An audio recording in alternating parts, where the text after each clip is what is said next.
What's up, everyone? It's Dark Kitty here, and today I will be reading Chapter 5 of the Crash Bandicoot fanfiction that I wrote. By the way, guys, I forgot to mention that I wrote this on a computer and did not put it on the internet or anything. So anyways, hope you're all enjoying so far, and on to Chapter 5. Beatrix and Natalie woke up to the sound of Natalie's alarm clock. It was so loud that their heads were pulsing for a few seconds. They were so tired that their eyes would not open right away. When they finally did manage to open them, they looked at each other. "Seriously, Natalie," said Beatrix, "why do you have that blasted alarm clock? My head hurts now."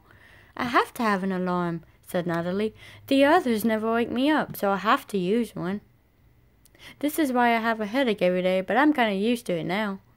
"Don't we have somewhere to go today?" Natalie and Beatrix both thought for a moment. "School!" Natalie shouted. "I forgot we have school today. We don't want to be late, especially on the first day. Did you bring any extra clothes?" "No, I'm afraid I did not," Beatrix said. "Why didn't I think of bringing some when I'm staying here for several months?" "Well, that's a bummer." "Hey, I know. You can borrow some of my clothes. How's that sound?" "Are you sure, Natalie?" "I'm sure. You can get dressed in here while I get dressed in the bathroom." "Okay, be quick about it. Like you said, we can't miss school on the first day. To tell the truth, I'm kind of excited. I'm also kind of nervous. That always happens to me on my first day. But don't worry. I'm sure school will go great. Anyways, let's get dressed and go to the living room." Beatrix looked in Natalie's closet and found all sorts of clothes. The first shirt that she saw was a white shirt with a gray wolf on it, so that was the shirt she chose. She also chose some blue jeans. After Beatrix and Natalie were fully dressed, they went to the living room. Nina had already gotten dressed and was now sitting by Aislinn. Her uncle was not in the room, for he was busy doing something in his own room. That was when he was seen entering the living room. "You better get ready for school, Nina," said Cortex. He looked at Beatrix and Natalie. "Same goes for you two." "Yes, sir," all three of the kids said. Beatrix was surprised that she had even used her manners this time. She had never used them before. They waited outside for the bus.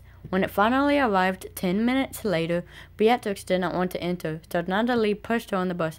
"Hey!" Beatrix shouted. "Don't ever do that again." Natalie and Nina sat in the very back of the bus. Beatrix was about to go join them when the bus driver stopped her. The bus driver was a fairly skinny woman with long gray hair touching her shoulders. She looked like she had to have been in her 30s or so.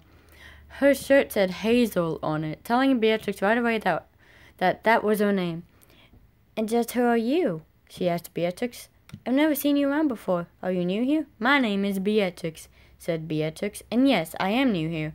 "What is your full name?" "Why do you want to know? Is it that important?" "Sorry, but I have to ask every new kid this. It's the rules. I did not come up with them."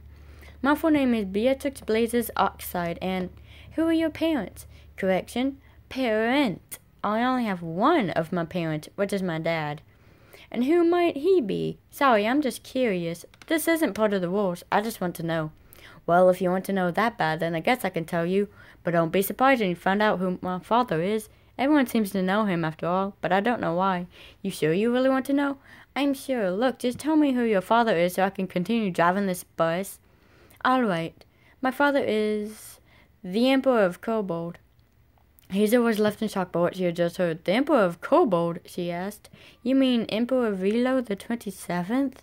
That's your father?" "That's correct," said Beatrix. That was when the others on the bus gasped in shock, except for Natalie and Nina, of course. They had already known who Beatrix's father was, after all. "No. Now, can I go to my seat?" Beatrix asked the bus driver. Of course, Princess," said the bus driver. "You don't have to call me Princess, even though I am one. I sure don't act like one. I don't ever want to." Whatever you say, Beatrix." Hazel had a little trouble getting the words out. She stuttered now and then. She was now afraid of the kid she had just been introduced to. Beatrix sat in front of Natalie and Nina. There wasn't enough room for 3 people in one seat, so she had to sit by herself. One more villain got on the bus, and then it was headed for the school. The last person who got on the bus was strange to Beatrix. He must have been a hybrid, because he looked like he was a mix of several creatures. He sat across from Beatrix and just stared at her. He was amazed by what he saw, and he had only just seen her. Beatrix noticed the strange creature looking at her and gave him a scornful look. "What are you looking at?" she asked, not really expecting an answer. She wanted him to look away, but he did not. Nothing, he said. I was just, He wasn't sure how to get the words out. "My name is Discord." That wasn't what I asked. Beatrice kind of liked the guy's name, but she didn't want to make friends that quick. They hadn't even gotten to the school yet. Discord decided to tell the truth. "I was amazed by your features, I guess," he said. "Oh, well, that's nice, I guess. My name is Beatrix, by the way. You're an interesting creature. What exactly are you?" "I happen to be a Draconequus." "A what?" "A Draconequus. It's a mix between a dragon, a pegasus, an eagle, a lion, and a snake." "Wow, I've never seen anything like you." "Say, who are your parents?" "I'm just wondering. The bus driver asked me, so..." "I don't have parents. I live on my own. Most villains do." "Not the ones I'm staying with right now. I'm staying with Team Cortex at Cortex Castle." "I don't know them in person. I just know that Natalie and Nina are on that team." "Yeah, Nina doesn't have either one of her parents, which is kind of sad. But I only have one of mine, which happens to be my dad and the Emperor of Kobold."